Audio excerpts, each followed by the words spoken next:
Welcome to the Wordy Pair Podcast, your go-to hub for all things writing, world building, and the occasional dive into the weird and wonderful world of fiction. We're breaking down the barriers between you and your next great story. Whether you're a seasoned scribe or just scribbling your first sentences, we've got something for you. We'll be discussing everything from crafting compelling characters to dissecting the good, the bad, and the downright bizarre in the world of fiction. Okay, this script says you guys are eccentric.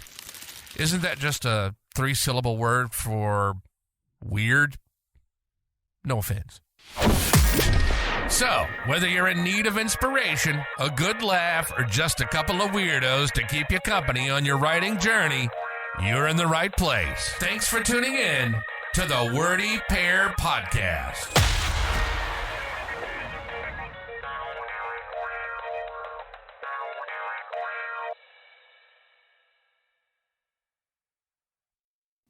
Hello and welcome everyone to the Wordy Pair Podcast. As always, I'm Rudy. And this is Justin. And today we're going to be talking about two strange books that Justin has recently read. He was telling me a little bit about them, and it's funny because they're written by the same author, but one of them's called A Day Late and the other one's called A Dollar Short, but there was some kind of mix-up or something you were talking to me about before we started recording about this, and this is just weird. This is bizarre. So explain this to me and the audience. It's not really a mix-up. It's like... Okay. The book's called A Day Late, and that's the one I started with because I thought, okay, well, this one is clearly a sequel.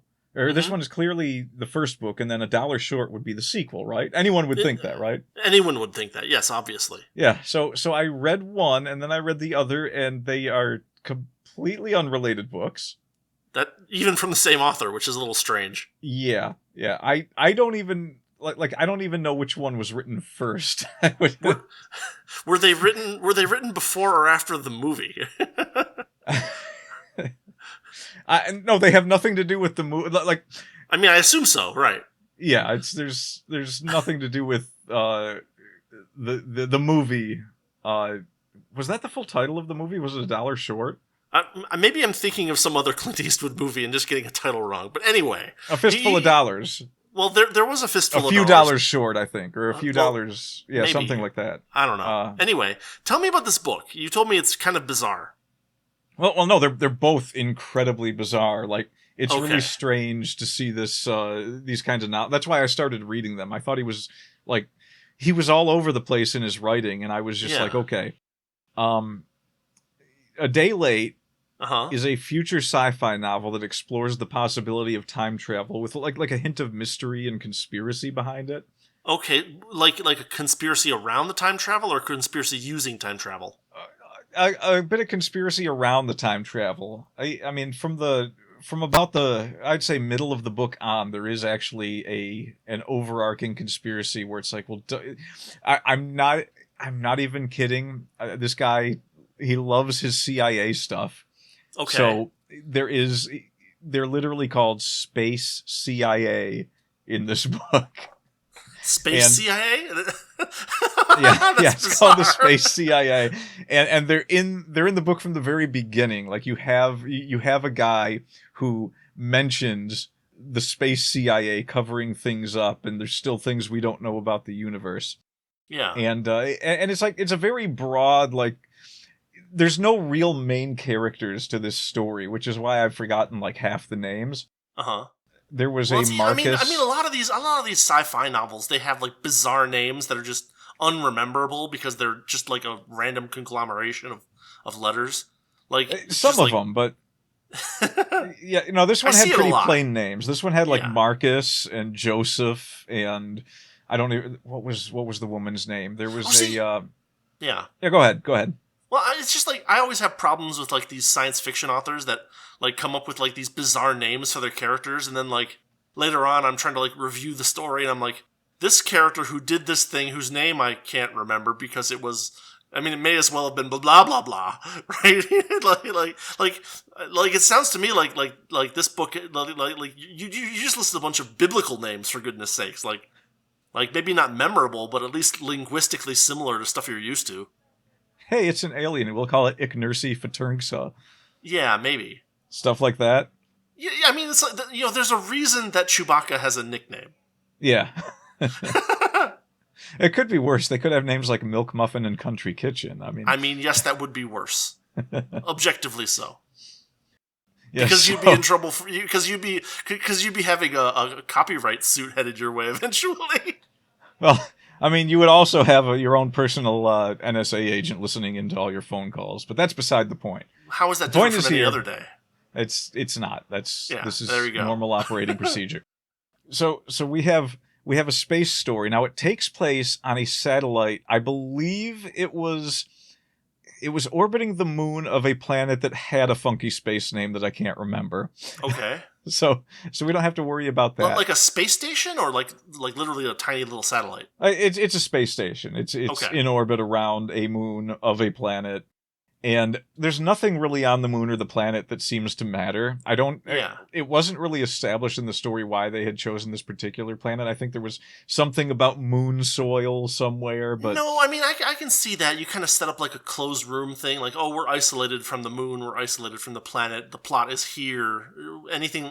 Am I in the right direction, or am I off on nowhere land? You're in the right direction. They are isolated, and it's one of the reasons that they have a signal that they keep getting.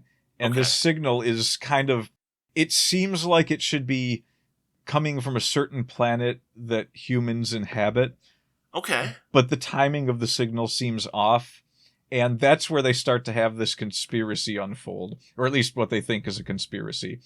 Okay. Which I'm not going to spoil whether it is or isn't a conspiracy, because... Sure. Yeah. There's a lot of intrigue that involves... So the fact that you're not spoiling it suggests to me that it was a fairly decent book. Like if it were a bad book, we'd just spoil it, right? Oh, no, so at least for a day late, I would say that it is an incredible read. Just for how weird everyone's theorizing in the book is about what the space CIA is doing. Though. Yeah. It's one of them ones where it's like a lot of times I've seen movies where there's a conspiracy and people theorize about what the different things could be, and then in the end you find out what it really is, and it's kind of disappointing. Yeah. I will say this one was not disappointing when you get to the end. So that's the part I don't want to spoil for anyone. No, sure, makes sense. It's kind of like when you figured out what was going on in Higurashi, and you'd had all these theories before then, and then you were like, actually, it's the actual thing that's happening is pretty good. So they're getting this signal, and you're a physicist, you know this stuff better than me, but essentially the way they're receiving the signal implies that they should not be getting the messages as soon as they're getting them. Okay. So is it coming from a long distance, or is it coming... It's coming from a long distance. Okay. And there's this point at which they're on this station. There's a guy named Marcus who is always walking around with coffee for some reason. Okay. And he's indulging... Space travel has and always will be fueled by caffeine. Yeah, this is not hard sci-fi, just so you know. That's fair. It's specifically not hard sci-fi for the very casual way everyone is walking around space stations. There's not really much thought put into, like, gravity or... Oh, sure. Artificial gravity is kind of a pretty easy trope. It's almost not that big of a deal at this point. Yeah, but it almost feels like everyone's in an office, like, planet side sometimes. Just the way that the conversations go. Because you have the water cooler conversations, but in this book, it's kind of like, there's one guy who's not really, I don't want to say half crazy, but he won't let go of the fact that these signals should not be doing what they're doing. And I thought he was going to be a character. What was his name? It was, so you had Marcus, the coffee drinking, like Bill Lumbergh of the book. And, not exactly Bill Lumbergh, but that's kind of the impression I had when I first started reading about him walking around. Yeah, you get that image in your head of a character based on like a little description or something, and it just sticks. Yeah, and he's got this weird voicing where he is kind of like, he's soft with the way he deals with everyone, so he really indulges people's conspiratorial fantasies to an extent that cool. I feel like the head of a space station would not. Oh, so he's like in charge. Yeah, and Marcus he's feeding is in the conspiracies. This seems like a recipe for disaster. He's not feeding them. He's just not keeping them under control in any way whatsoever. This is what I meant when I said this is a fantastic read, because I get the feeling that so this is, we have to remember, like, this is an author that seems like he wants to do spy novels most of the time. Sure. And so he manages to fit in all these different organizations like Space CIA into everything he does. I'll get to that when we talk about A Dollar Short. It's even funnier in A Dollar Short. So Marcus is walking around this space station. There's not very many people on it. There's like one group of scientists. I think 3 of them don't even have names. It's just like these 4 scientists here. And the leader of them was, what was her name? It wasn't Agnes. It was something like, might have been, it wasn't Alice either. It began with an A. It was like a very short A, and a very Anne? common. No? Not Anne. Amanda. It was Amanda. Oh, okay. So you have Marcus. Like I said, these are all very plain names. Yeah. So you have Marcus drinking his coffee. Amanda is the head of the scientists on this space station.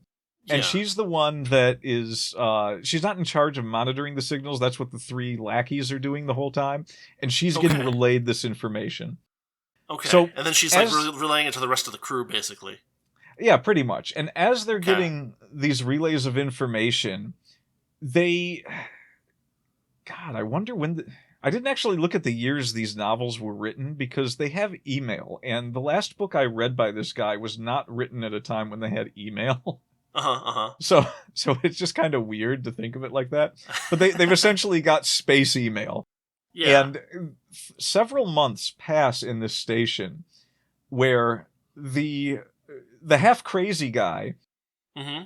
He's looking at these messages that they're getting, and he's checking timestamps, and then he's paying attention to the signals, and he's wondering why it seems like they're getting information from these transmissions faster than they're getting from these emails.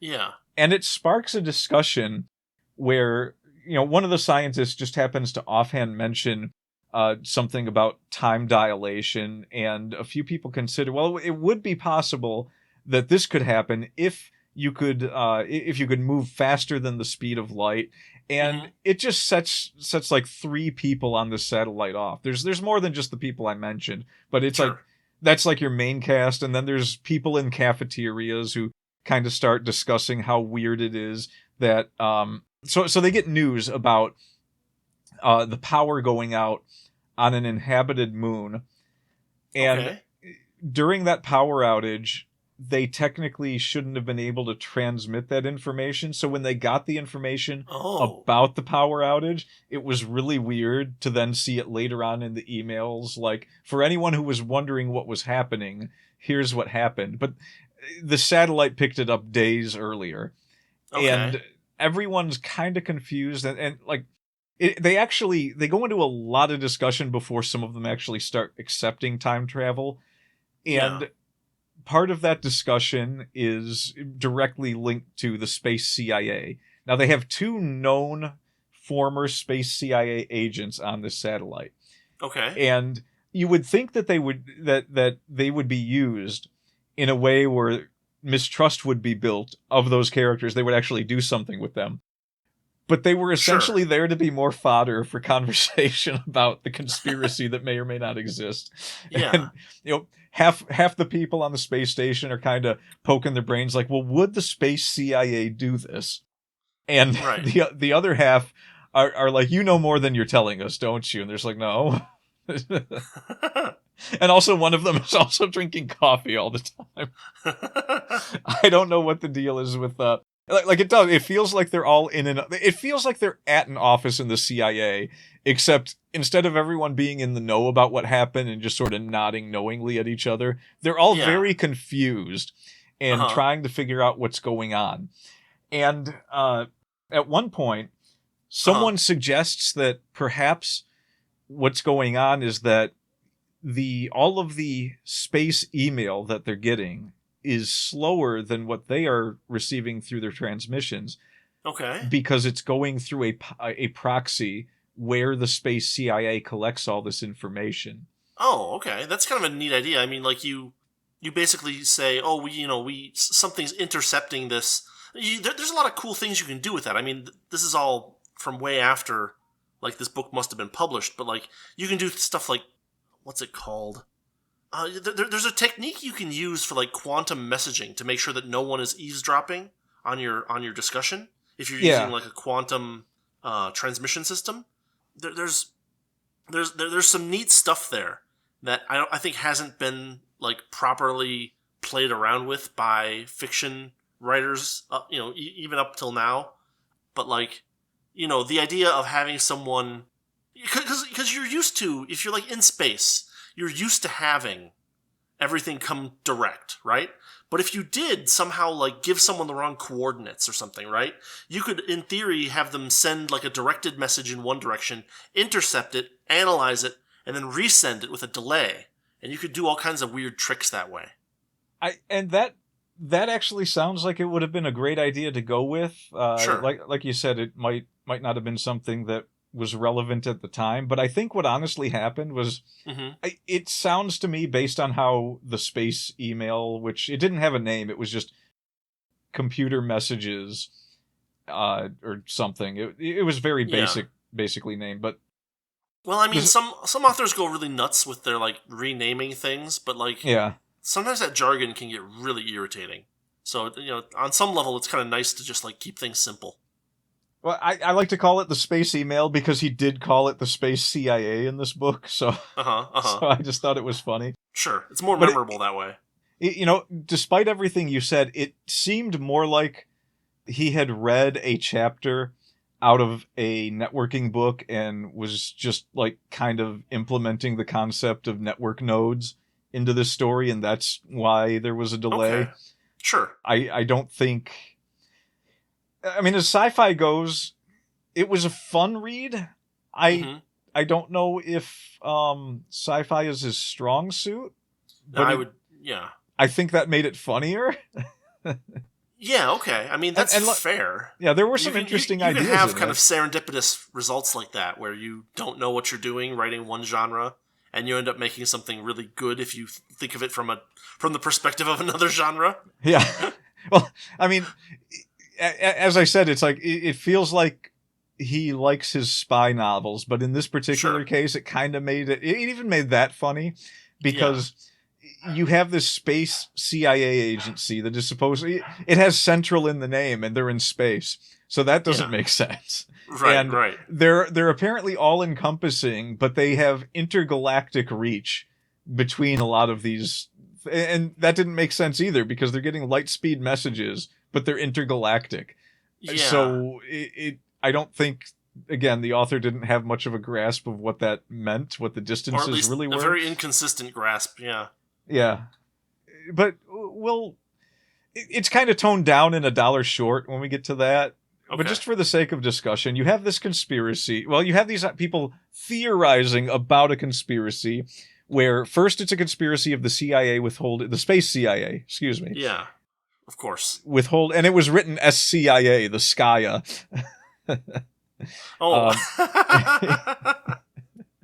I'm not kidding at all. It was Space CIA. He didn't even introduce it as Space Central Intelligence Agency. He introduces it as Space CIA. And then goes on to call it the SCIA. Yikes. I almost felt like he was trolling me, but it was a book from the 90s, so I'm like, no, people didn't really do that much in the 90s. Right. Yeah, that was like mid-millennial humor at best. So sure.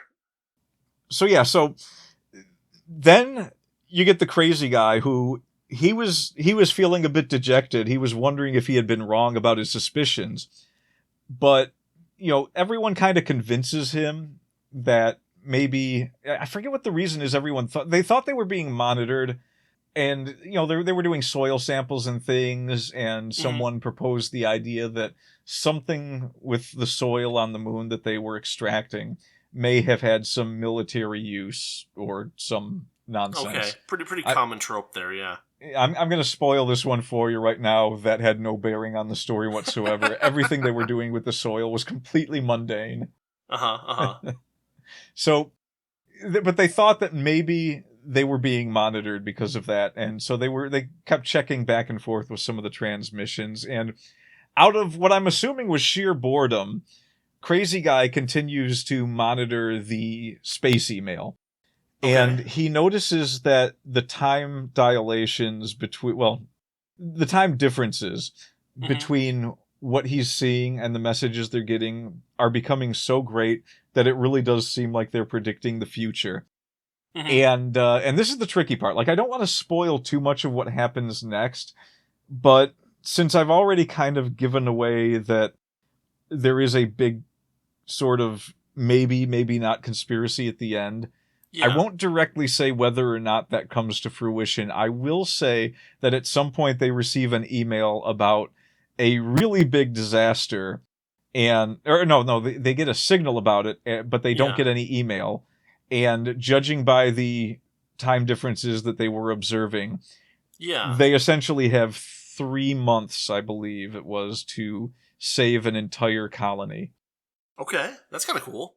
And there's a little bit of intrigue here and there that doesn't have too much bearing on ruining the story. Like, one of the CIA guys has to get in contact with one of his I think it was a former handler or something. Okay, sure. And that's kind of how they get the initiative on investigating what's going on this planet.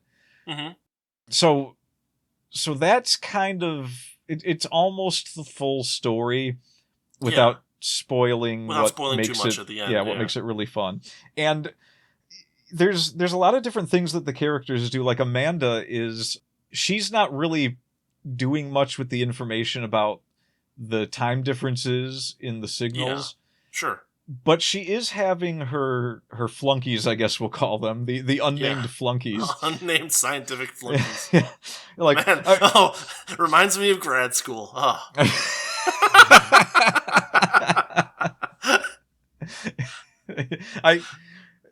Wow, that actually kind of tracks, doesn't it? It does. Maybe he's hitting home harder than we're thinking here. Maybe there might be some personal experience in that. So she's giving them tasks, but she has one of them is constantly doing things with the signal that they're getting to kind of see if they can match the time differences with the email. Right. And they're like sending signals to different, I guess we'll call them nodes again, different places. And the thing is that, like, obviously someone is receiving these signals. And at some point during all of this, they get a few weird messages through their email that seem to be veiled threats, possibly from the space CIA. Okay. But they're not sure because they were sending these messages to, like, really open broadcasts to different colonies before they realized, oh, maybe we should keep some of this secret, which they managed to do just in time to keep from making anyone panic on another planet about a couple of these disasters that haven't happened yet, or that haven't happened yet. So they cut it off bizarre. Like right on time, to where it's just like a couple of places may have gotten future information and been like, what is this? This just happened like 2 days after we got this. What the hey? Yeah. So yeah, that's the big mix up where, like, it does start to seem like this secret organization starts getting involved on the outskirts, and they're isolated, like you said, the whole time. So you have an unknown group that starts to meddle in the operation of the space station. And every freaking time it happens, you've got Amanda going into Marcus's office. He has an office with a desk on a space station and a water cooler. And he's sitting there and like a coffee pot too, I assume, right? Yeah, I got a picture of him, like, I'm picturing like Tom Selleck from that New York police show or whatever it was. He's like the chief of police in some, I think, Blue Bloods or something. I don't know. Yeah, I've only ever seen it on commercials, but that was like the perfect image I had of this Marcus guy sitting at his desk drinking coffee. Yeah, it's Tom Selleck's office. Right. So that's kind of that's most of what happens. The characterization, there's not too much of it. Marcus is just there as an observer mostly, and his thoughts kind of tie together the events that are going on. He brings everyone else together in solving everything, but he does it by, he'll mention something that he thinks to someone, and it'll set them off on a path. Usually it's Amanda. She gets set off on a path where she's very skeptical of the time travel thing, but she's always willing to, well, or at least she's always willing to make her, to make her flunkies investigate.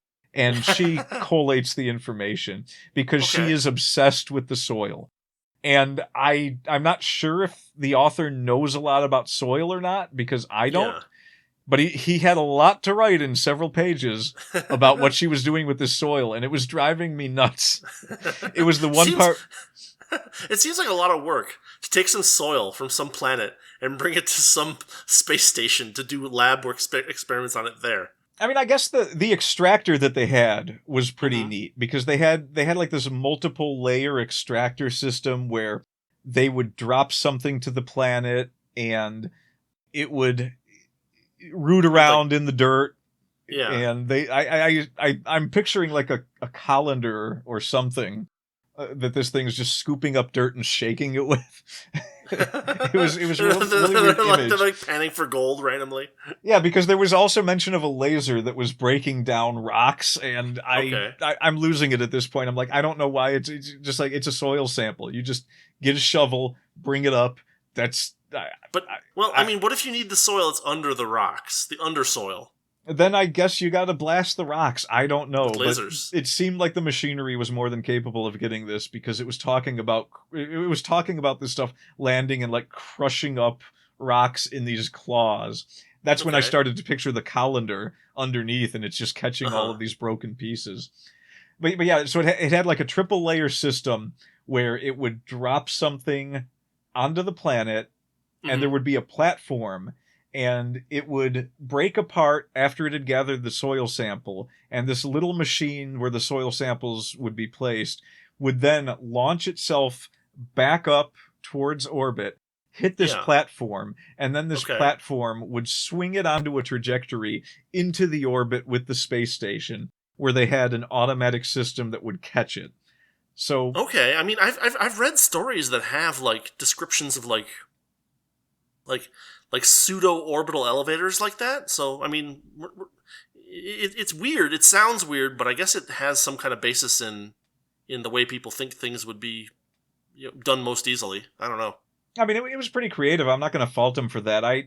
Sure. I mean, I'm not a physicist like you are, but I kind of did wonder where the explanation was of how this platform was just hovering there all the time. That was the one thing. It's in some kind of orbit, I would assume, right? I don't know. I guess it could be in orbit, but it was the fact that it was in orbit, and so was the space station that they were flinging the soil sample to. Sure. Kind of made me wonder why it didn't just go to the space station to begin with, if it could already launch itself. Because maybe you just don't have enough propulsion to get up to, like, you could have a space station and, like, so the further out you get, the slower you go around.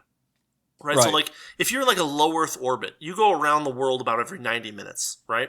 Yeah. But you can also go further higher up, and you can end up at geosynchronous orbit, where you go around once every 24 hours. And there's a pretty long distance between these two altitudes. And so you could have a system that can bring you up, say 10 miles, but it doesn't have enough to get you up 100 miles kind of thing, right? And so you get up most of the way, and then you use a little less energy to get yourself up the rest of the way kind of thing. That way you don't need as much like energy at the midpoint level either. Okay, well, I mean, it was like one thing that was kind of like a nitpick in my head, but it sounds like there's a suitable explanation for it. I'm sure it seems like plausible, like without reading the book myself, I would not know the actual details exactly. You could probably read it to me, but we probably don't have time for that. Well, but to give the author credit, it's more imagination than I've heard from a lot of sci-fi stories that I've read. Okay, recently, that's fair. So. That's good though. Yeah, and that's saying a lot, considering that I feel like science fiction is not the best works that have come out of this particular author. Yeah. there's not really much more to the story. There's a lot of the humor in it is not good. All the humor is from the stuff that wasn't meant to be humorous. Like they get a soil sample back at one point, and they describe Amanda as this woman that's got like a bun hairdo and these big glasses. And I think was it Marcus? I think it was either Marcus or the crazy dude that came in and said, "So how are things looking on the soil front?" And she's sitting at her desk and she just sort of smiles and looks up at him and says, "Well, we ain't found any worms yet." And that was, I guess, supposed to be funny. So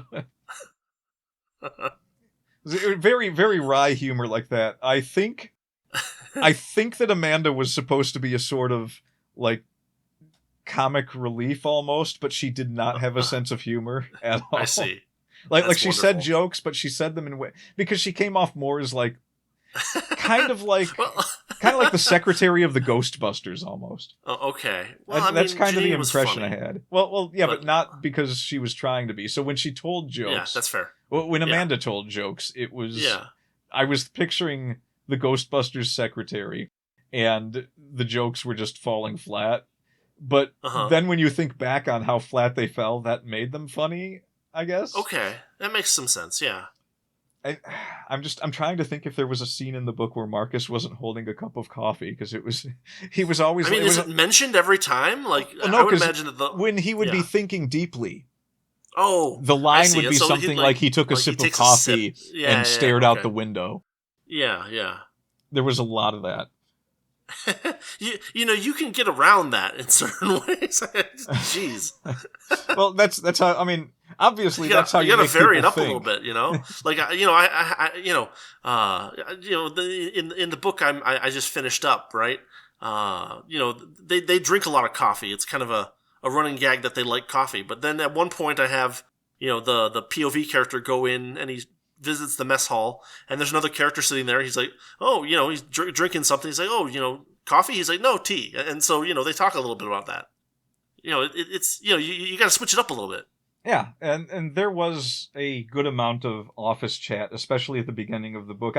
It almost had a feel like, I mean, I won't say that it was as well done as the opening scenes in the Alien movies where they first wake up and they're all sitting around and having their bantering. Yeah.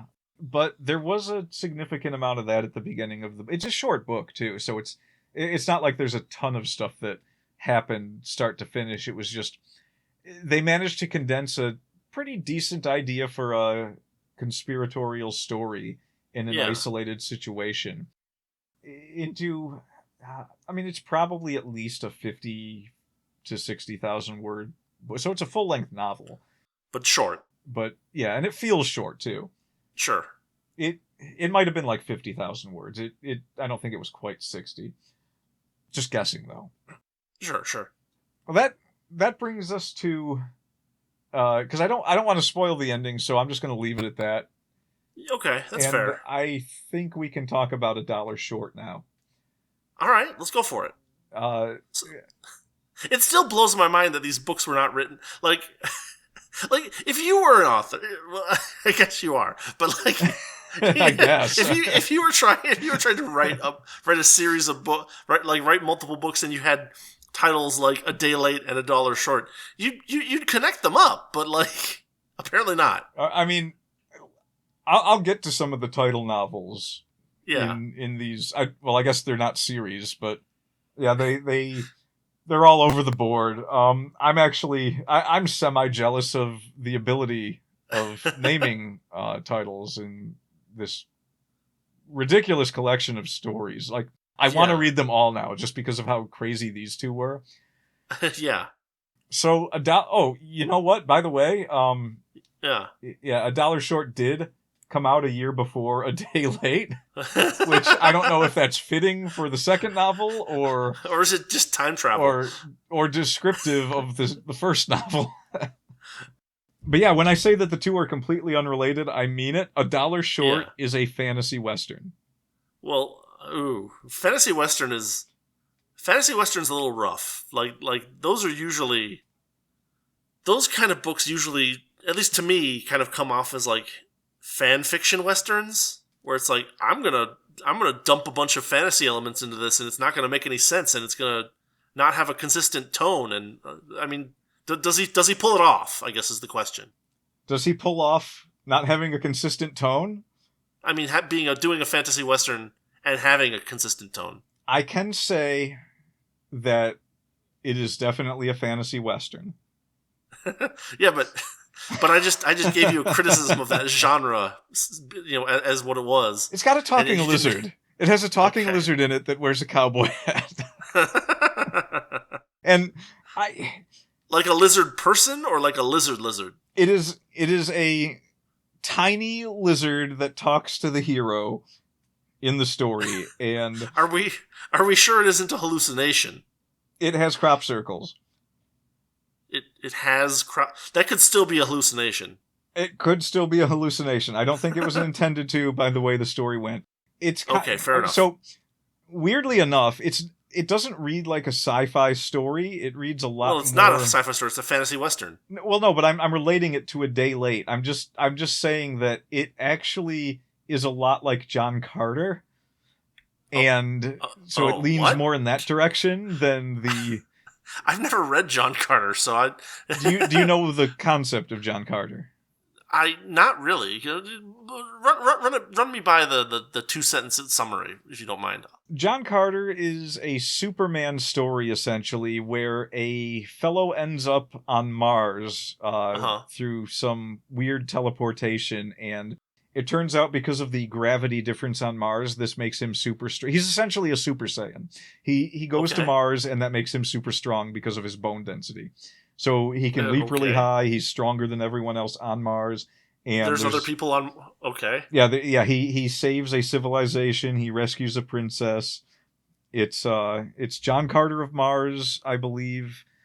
Was that the name of the movie? I don't remember what the original book was called. I've certainly heard John Carter of Mars before. I just haven't ever... Yeah, I think the book was called John Carter of Mars. It's an old book. Okay.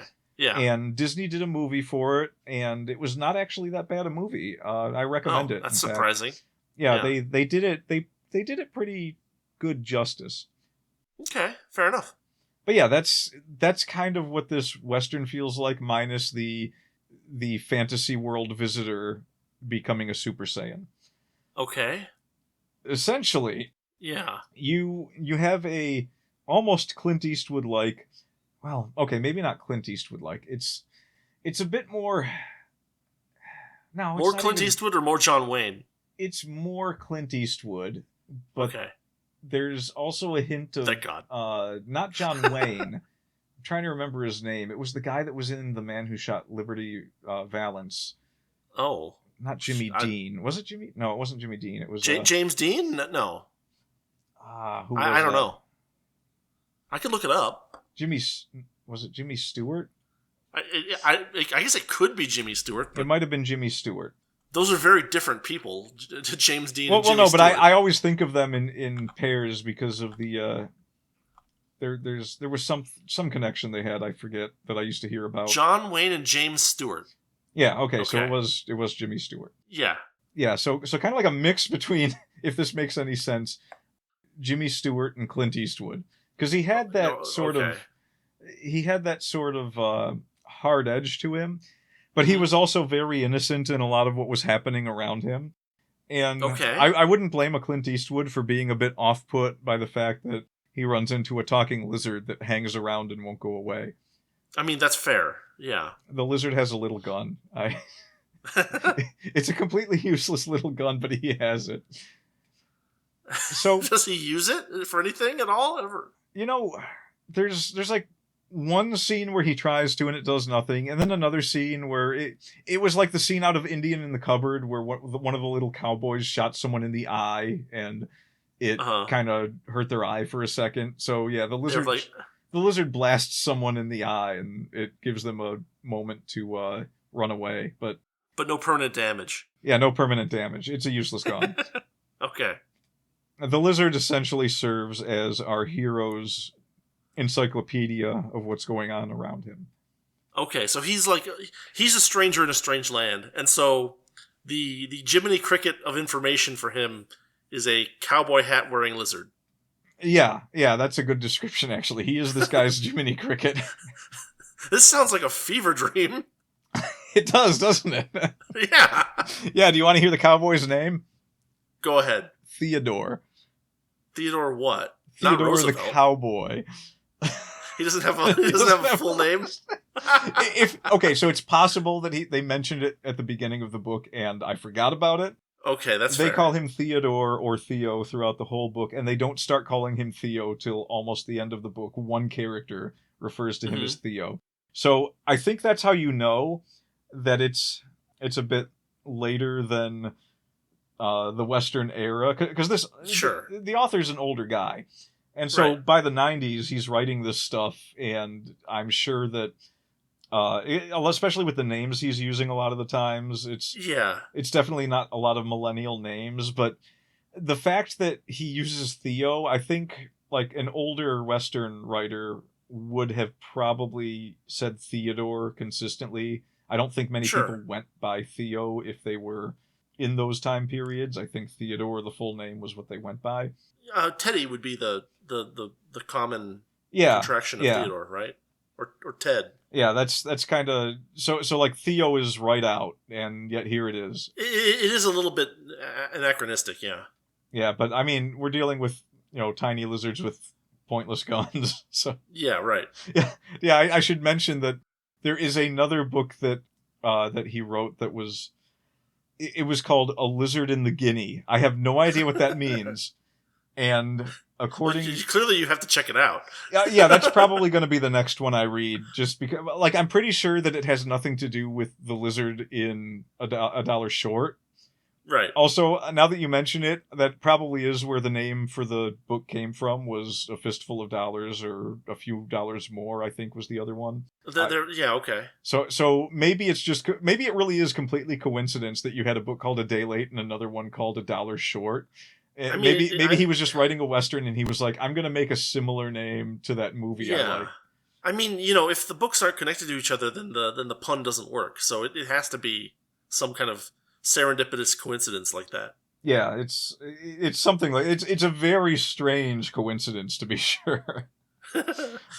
So this story opens up with Theodore, who shall go last nameless. Apparently, there's this old man that lives next door to Theodore in this classic Western movie town. Essentially, the description of it is like this is a town that you would see in a Hollywood description or a Hollywood portrayal of a, like the description references Hollywood, or no like everything sounds like what you would put on a screen for a Hollywood movie. It doesn't sound super realistic in terms of Westerns. I mean, I get that. That makes sense. If you're going to do a fantasy Western, you got to change some things up.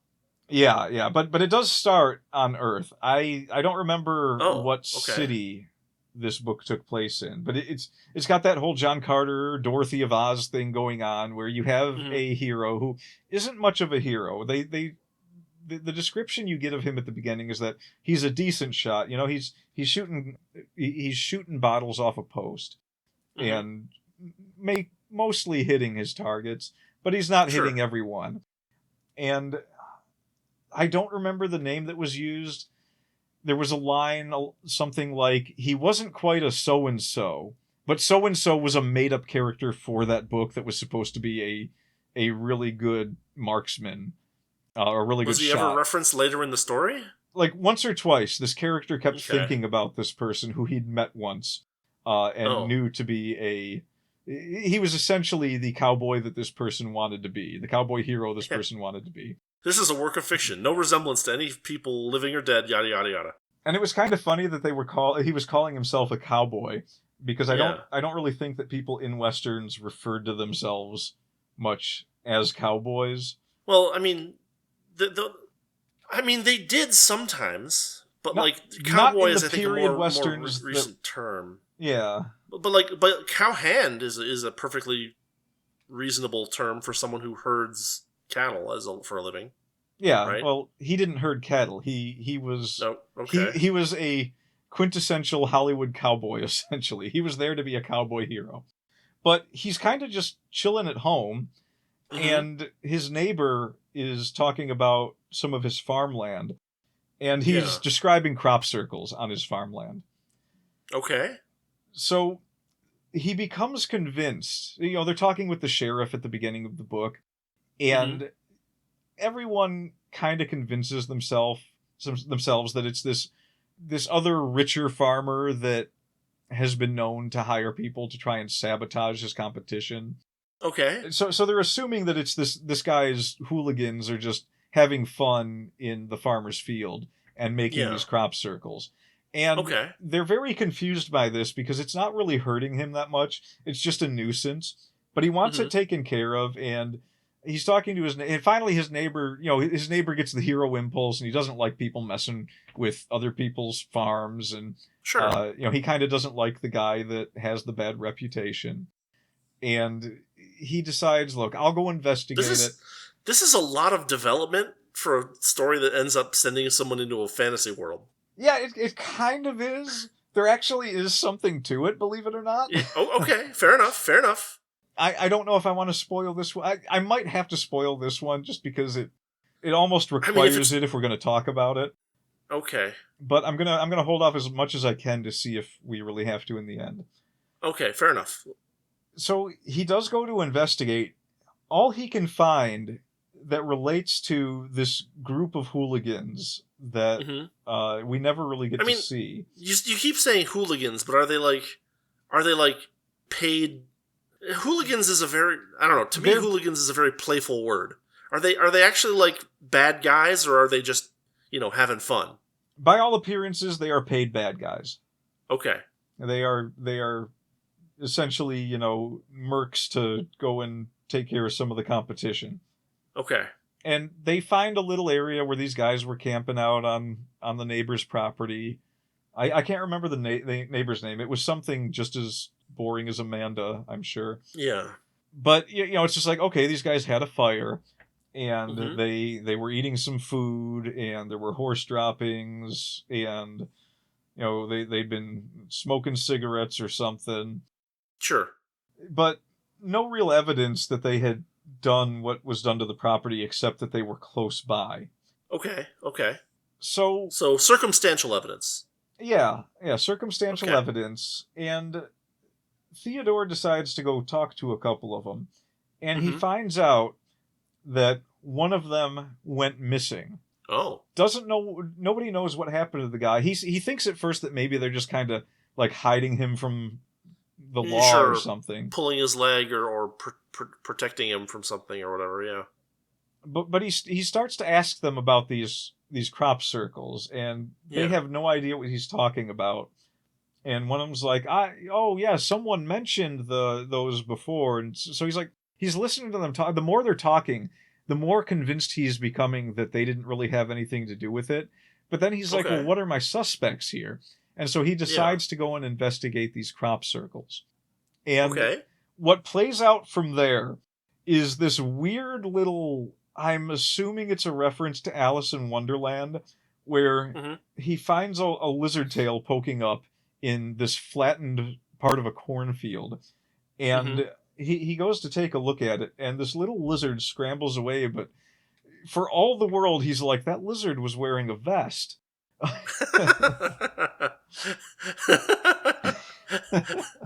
And so he starts chasing this thing. This grown man who is like Clint Eastwood is now reduced to chasing a tiny lizard in a vest. There was... God. That lizard is wearing a vest. Yeah, that's kind of what happened. He was just like, he said something like, that lizard was wearing a vest, and then he runs after it. There was Retsupre did the part of the Let's Play of King's Quest 7, and like there was a death scene where like a werewolf jumps out and attacks Queen What's-Her-Face, and like they joke like that werewolf was wearing pants. Oh God, I can't remember the lizard's name. Was it Earl or? Oh God.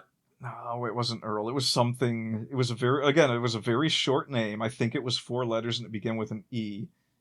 Okay. No, it was Eugene. I don't know where I got 4 letters from. It was Eugene. Oh, okay. You had Okay. so you've got this this lizard in a vest, and this guy's chasing him around, and Right. he's becoming more and more convinced that he's looking at a little lizard in a vest.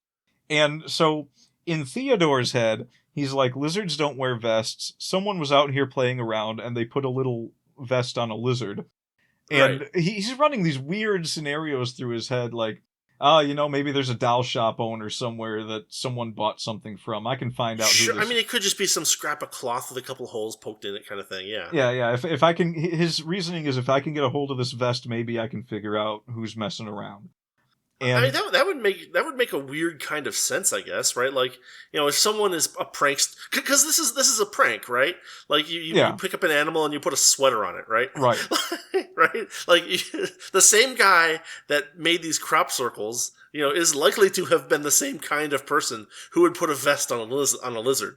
I feel like that wasn't the author's actual intent, but it does work out, doesn't How it? yeah, it does. But how? How could it not be the author's intent? I don't know. Maybe he's a lot smarter than we're taking him for. Or a lot dumber. Yeah. I mean, this is what I mean when I said I have been enjoying these books. I won't say they're the greatest things ever written, but as ridiculous Sure. goes, they are masterpieces. Especially when you finally get to the point where it's like, yeah, he's wearing a vest with a little badge on it because Eugene is a sheriff. Uh-huh. Anyway, he chases this lizard around the crop circle 3 times, and apparently running around the crop circle 3 times is what opens a door to a fantasy land. He just finds Okay, good to himself know. waking up in a field, and this little lizard is jumping on his chest, asking him if he's all right. And and so you're Theodore. Does the lizard have an accent? The lizard does not have an accent. That's too bad. That's a missed opportunity. I mean, this book was written, I think, early 90s, and Wow. it was, it felt like someone was describing an actual, like, CG character added into a movie with the way this lizard had, like, facial expressions and the way it moved about. It's like tail flopping as he's jumping up and down on Theodore's chest trying to wake him up. Okay. And Theodore wakes up, and he's not, like, shocked by what he's seeing. He's got this lizard standing in front of him, jumping on his chest and asking him if he's okay. Mm-hmm. And this is what I mean when he's got a bit of that Clint Eastwood in him. He's got this stoic, just sort of staring at this lizard, like, all right, well, this is going on. This is my life. Yeah, why? I'm gonna see what's happening here. And the lizard, Eugene, starts to like wring his hat in his hands. He's like, oh boy, we are in some trouble. There's not supposed to be any humans here. And, Uh-huh. and Theodore kind of gets up, and he's telling him, I think you're the one that's in the wrong place, buddy. And I did he actually say buddy? I think he said buddy 3 or 4 times throughout the book. Okay, well, I mean, Because when you read about him, it's just barely forgivable at that point. Yeah. Yeah. So when you read about Theodore, it sounds like he's describing like a younger, more optimistic Jimmy Stewart. But then when Theodore actually takes action, it's very Clint Eastwoody. Okay. Just such a bizarre mixture. Yeah. I think it's all in the way he's written. There's this sort of innocence to him wandering around this fantasy world. It takes him a long time to become convinced that he's not in the same world. Okay. He goes immediately to a bar the moment he gets a chance. But before that happens, you've got this lizard that's like, yeah, this is not where humans are supposed to be. I didn't actually think that we'd end up back here because I kind of got lost myself. Mm-hmm. And then there's this description of a dust cloud, and they're looking off into the distance, and again with the wry humor, like it's not as bad as Amanda saying we haven't found any worms yet, but this caravan pulls up, and this group of little lizards hops off of these tiny horses. Oh yeah, they have tiny horses, by the way.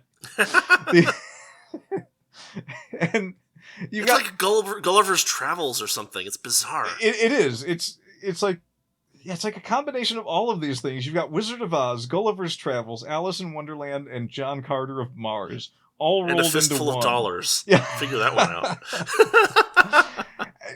and the whole time, so like these tiny lizards on horses show up, and Theodore just pulls a cigarette out of a pocket, and he rolls it up and sticks it in his mouth, and pulls out a match, and he lights a cigarette, and just stares at these lizards, who start asking, "What's a human doing here? You know you're not allowed on the premises. We had a deal." Are you sure that's tobacco? Yeah.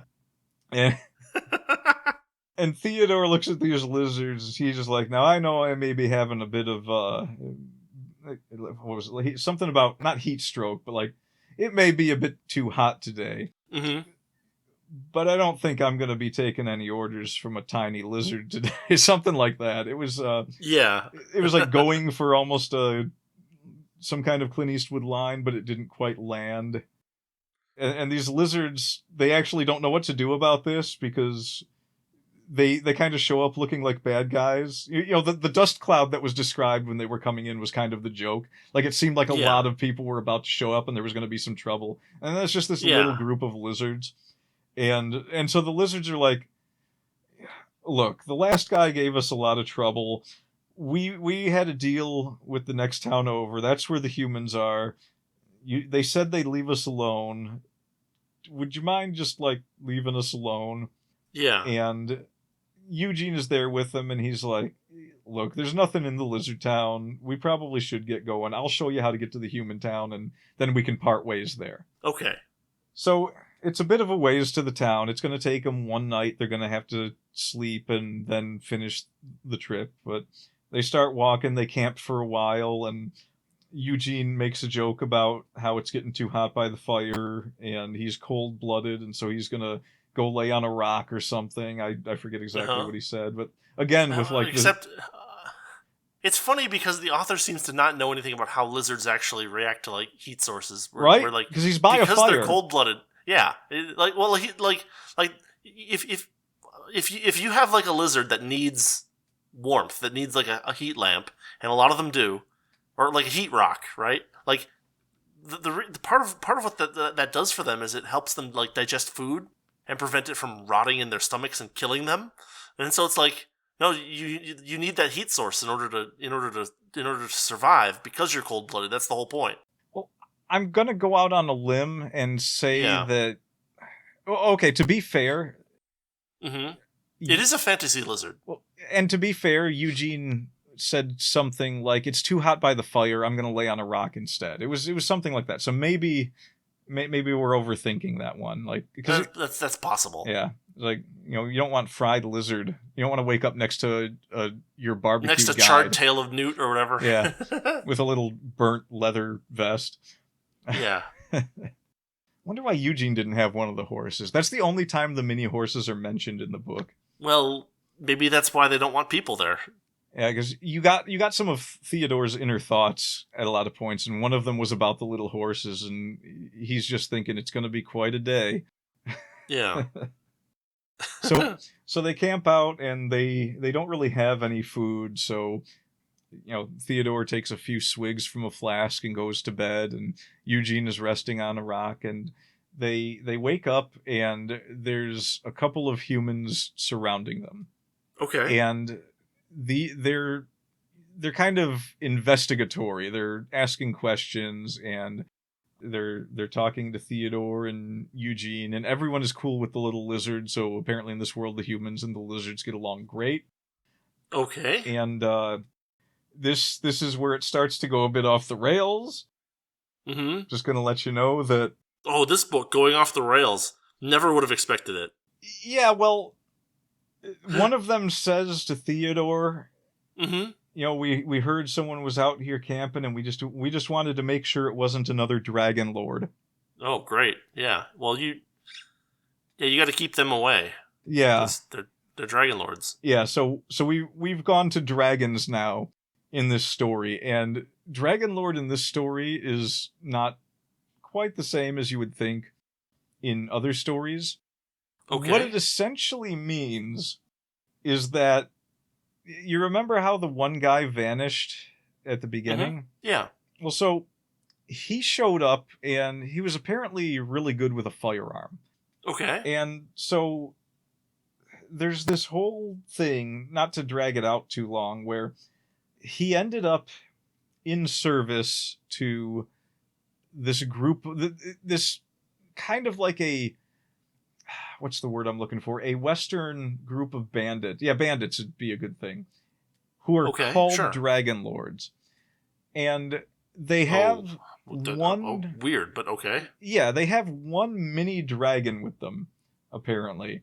It's not described as a mini dragon, it's just called a dragon, but it's like the size of a horse. So someone can ride this dragon, which is where we're going. A horse is pretty decent size, yeah. I mean, when you say a mini dragon, I was kind of thinking like Dachshund. Yeah, no, it's a little bigger than that. Horsey kind of dragon, because horse-sized dragon. You know, it's a Western, so it's got to have horses, but in this case, the horses are dragons. And one of them is. All of the one of them is. Well, there's multiple dragon horses, but the bandits have one because they're very rare. Yeah. And so you know where that plot line might be going. Kinda, yeah. So all of the Dragon Lords have these silver wristbands that identify them, and it's usually their gun hand. They wear that wristband, so it's easy to spot a Dragon Lord. And they kind of have an iron grip on some of the surrounding villages. The lizard village is never mentioned again, so they probably don't have anything to do with that. I don't think they could take the lizard people seriously, honestly. Maybe that's why they're never mentioned again. Yeah, it's just this one little lizard in the story he explains everything that Theodore doesn't know, essentially. So this group of guys, they're from the human town, and they're like, well, we'd like you to come to the town with us because we'd like to talk to you before you go talking to anyone else and decide it might be a good idea to hang out with the Dragon Lords. Okay. So Theodore agrees to go with them. So wait, hold on. I'll try. We're in the human town now. Is that right? They're going to the human town. Okay. They have a brief moment where it describes them all walking through the desert. It's like a canyony, mesa-y kind of desert area. Okay. And they're being watched by someone in the distance, and you see a glint of metal. They get to the human town, and there's been this raid on the town where I guess someone, as usual, it was like a kid or something that didn't know any better, got on the Dragon Lord's bad side.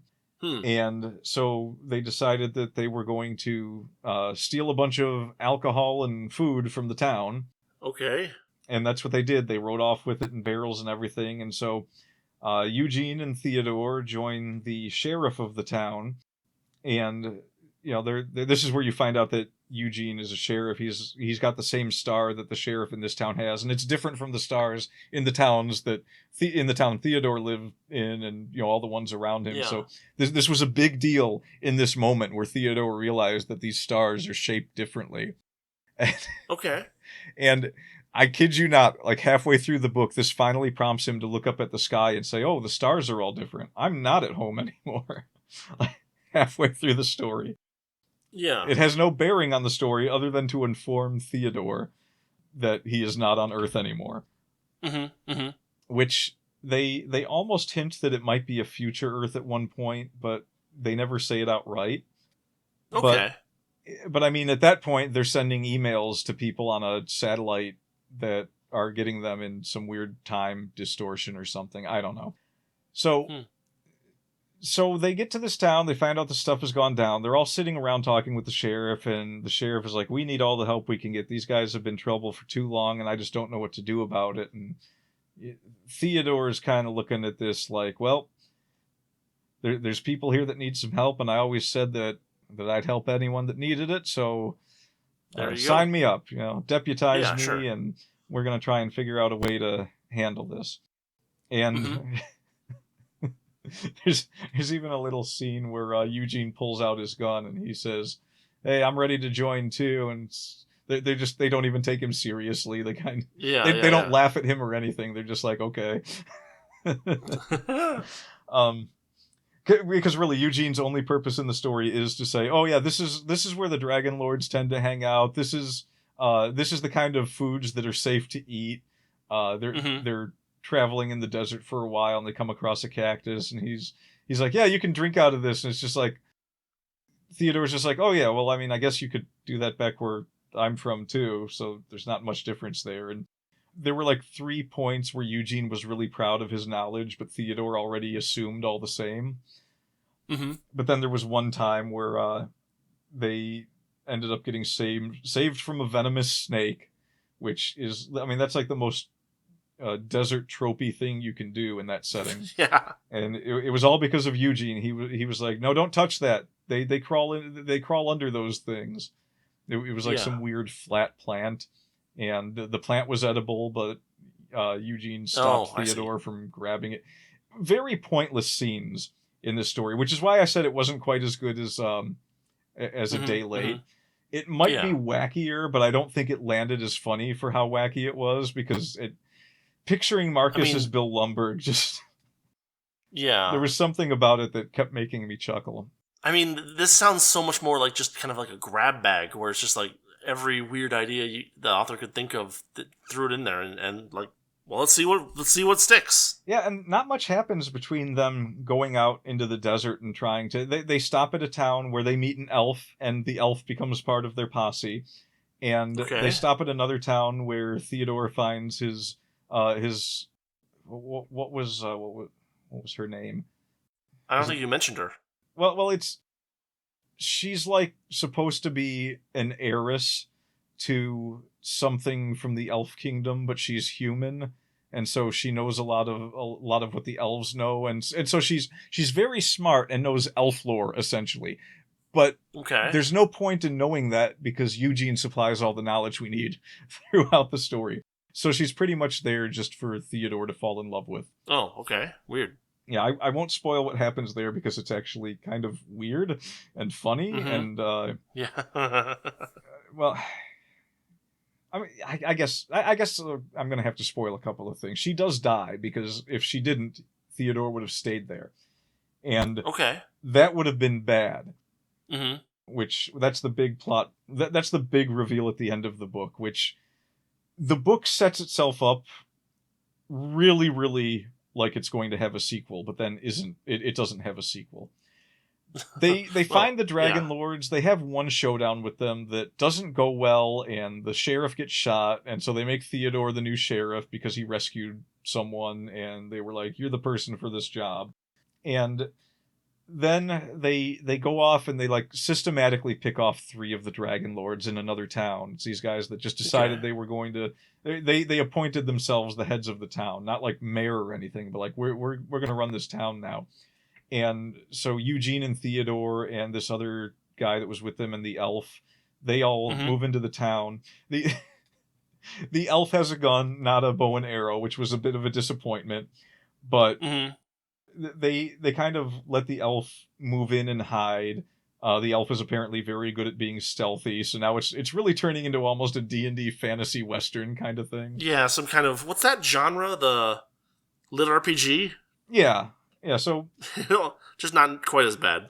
Yeah, so the elf moves into a spot where they can get a good shot at one of them and takes out one of the guys, and then before the other 2 can react, Theodore's just there, and he's got them both at gunpoint, and... one of them goes to make a draw and Theodore shoots him, and then the last one is left, and that's the one they get the information from, where they find out, oh, we have this mountain, not fortress, but like that's where we hang out, is this mountain. It's just like this little corralled area near a mountain. And Eugene's like, oh, I know that mountain, and you know they fight a big scorpion going around the mountain, and that's the only other significant thing that happens there. Weird. And then they have their final showdown. I'm kind of rushing it now because I can see we've already been over an hour here, but nothing big happens, and you find out that the guy that first disappeared had actually become a sort of magic user. Okay, that's kind of neat. Yeah, it is kind of neat, and he wants to become more powerful and eventually take over the world and take over Earth. It's not very well thought out, I didn't think, but you know, it's an evil villain plan. and Theodore wounds him pretty badly in a shootout between his guns and some fireballs. Okay. I believe it was fireballs. It was something like, big streaks of flame shooting over the mountain. They like rise up over the mountain and they're coming at him, and then he's opening fire on this sorcerer. And here's the lie that I told you. Mm-hmm. Eugene takes a shot at the evil mage sorcerer cowboy dude, and that the bullets apparently that the lizards have break the spell of the shield for Theodore to get the final shot. And at this point, I'm thinking, is this Dark Tower now? Right. So they don't kill him. He gets away, which is why it really sets itself up strongly for a sequel. Yeah. But then so of course the woman that he fell in love with showed up with a pistol and tried to save them, and ends up getting not shot. One of the fireballs takes her out. Oh, jeez. And so she's gone. She's done. She's toast. Yikes. And blah blah blah. Moment of sadness. We have to get you back to your own world. So now we're full Wizard of Oz here, and you find out. And when I say full Wizard of Oz, I mean full Wizard of Oz. Yeah, ruby slippers and everything. Almost, because that name the name of the cowboy that was a really good shot that Theodore kept thinking about, he's essentially the Wizard of Oz in this story. And he kind of shows up and says, I can get you back home. And he says, you need to prepare yourself because you're going to have to take this fight to the other side now. Sends him home. And it turns out that the guy at the beginning that was... everyone thought was sabotaging the farms. He was from that world, and he was using magic and creating the crop circles to ward off the entrance of a group of evil sorcerers from that other world. And so Theodore and Eugene and this guy all end up on Earth, and they kind of talk about how they're going to protect things from this side from now on and make sure nothing can get through. That's how it ends. Oh, weird. Yeah, so I would definitely say there were a lot of plot holes and a lot of things that went unsatisfied in that one. Uh-huh. And it was a very, very different... The writing style was the same, for the most part, as A Day Late. A Day Late, yeah. It wasn't overall as good a story. Like, A Day Late was not a bad story overall. There was a lot that happened in this one, and it was some good ideas, but it felt like...